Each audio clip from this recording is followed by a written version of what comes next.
This is part 3 in a series of videos where I go over every mode in every map for Power League and how to draft on these maps for July 2022. And in this video we will be going over every map for Heist, and also if you want to see the guide images for themselves and as a standalone and any additional information, there will be a link down below for the Reddit post that I make that goes along with all of these videos, as well as a playlist where I post all of my guides and all of the other draft videos. But with that out of the way, let's get into it.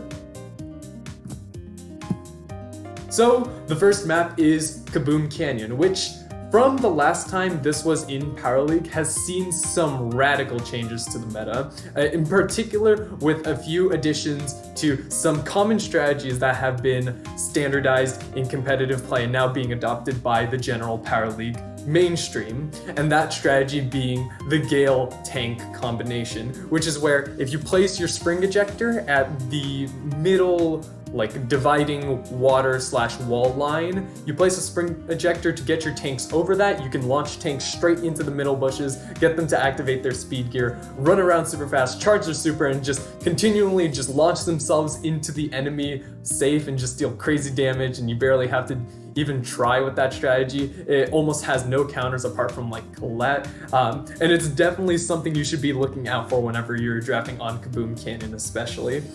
But otherwise, if you're aware with ranged heists in general this season, it's mostly going to be the same few brawlers. Obviously going to be the main strong brawlers, strong ranged brawlers that can also deal with tanks, as well as the usual mainstay snipers and our OP brawlers. Speaking of those OP brawlers, we have Bonnie and Carl, who you will see as being the number 1 or the number 2 on every heist map, because they are just so good at getting themselves onto the enemy heist safe and just doing an insane either amount of burst damage or just consistent damage over a long period of time. So these brawlers are so nasty whenever it comes to offenses on heist, so that you should be prioritizing these brawlers pretty much every game.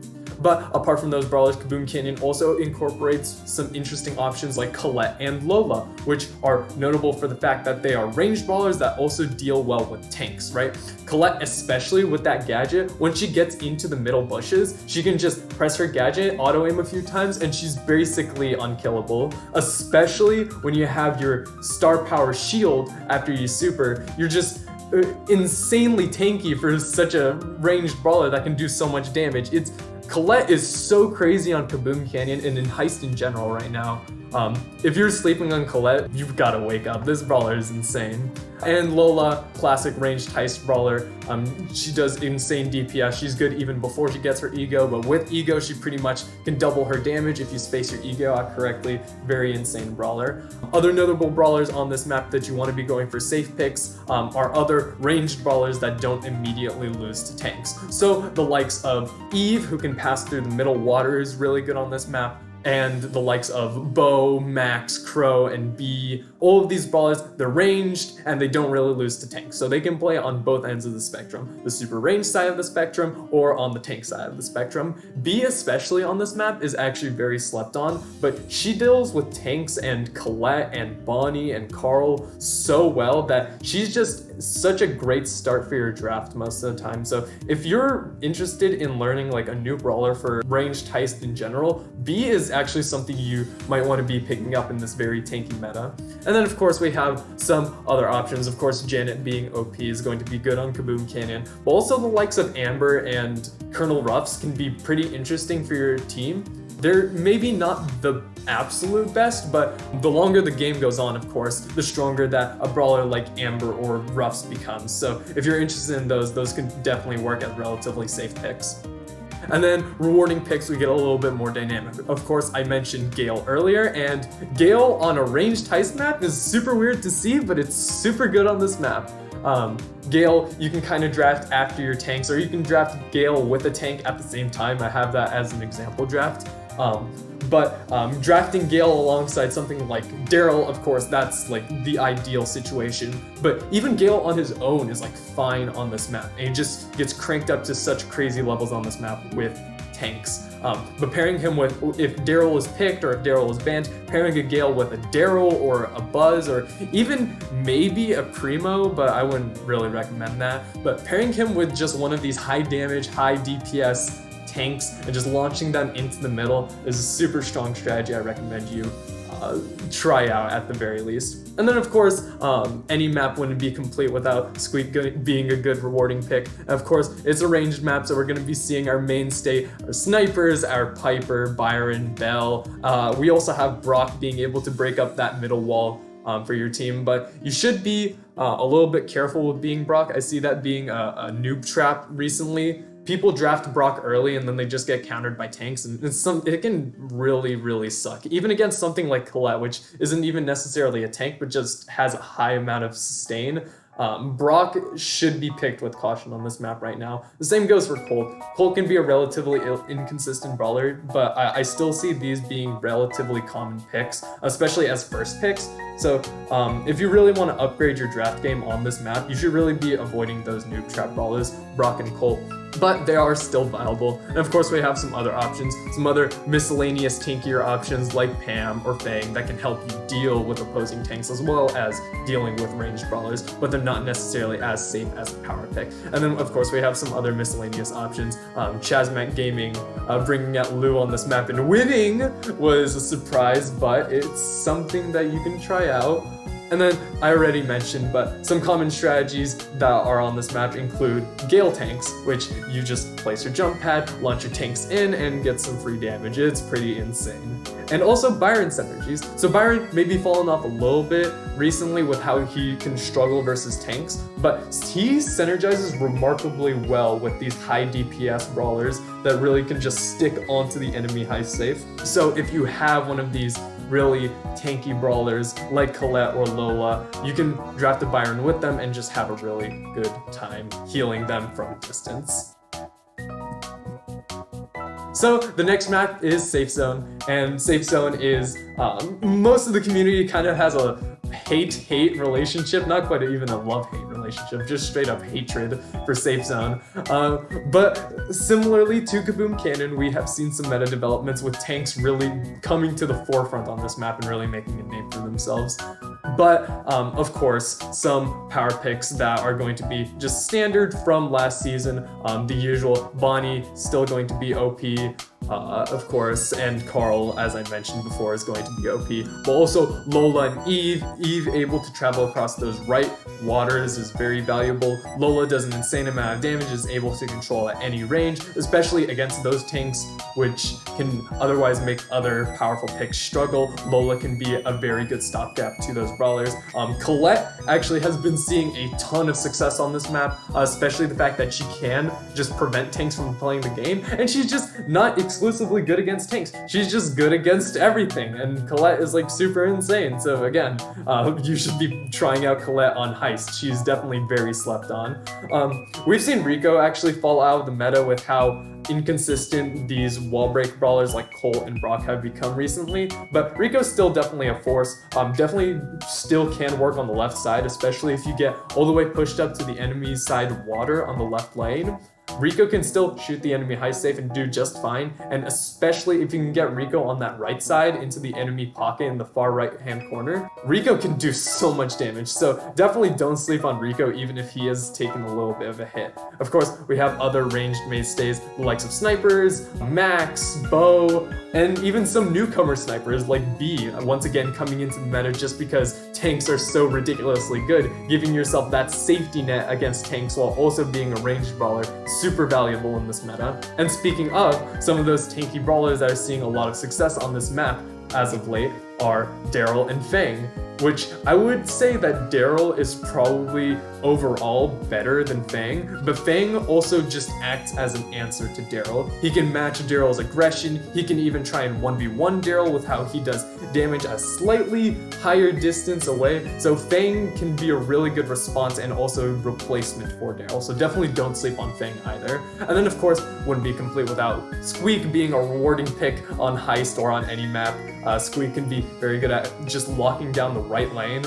You can just shoot across the water and infinitely lock down the lane. It's pretty insane. And of course we have Brock. He's a very good wall breaker and probably the go-to wall breaker you want if you want to go for a Rico comp or something similar. Brock is just your number one option. But of course Colt is also an option. Some other counter pick brawlers like Spike, Crow, and Pam can help you deal with tankier options, but are also act as ranged brawlers. Crow in particular acting as a counter to Max is very valuable. And also recently 8-Bit has been becoming mainstream on this map. 8-Bit being like an early pick has been quite surprising, but he's still not that successful. There are people making him work in like high legendary and competitive, so if you want to try 8-Bit, you definitely should in this meta. He can definitely deal with the lack of wall breaking. He can excel in that type of environment. And of course, other tanks like Bull and Buzz are options. Buzz notably can get a head start by hooking onto the right side wall and just being able to get into the enemy side pocket super early, so Buzz can be a cool option on this map now, but you should probably be sticking to everything in S, A, and B tier. And of course, some common synergies that haven't changed from the last meta are the wall break strategies where you break the right side wall, shove your Rico down that lane or your Spike, and then just get so much free damage by getting to that right side pocket after you win your lane. It can be very hard to deal with if the enemy team isn't prepared. You can also do something similar with Carl even without a wall break, so that's just another reason why Carl is so insane on this map.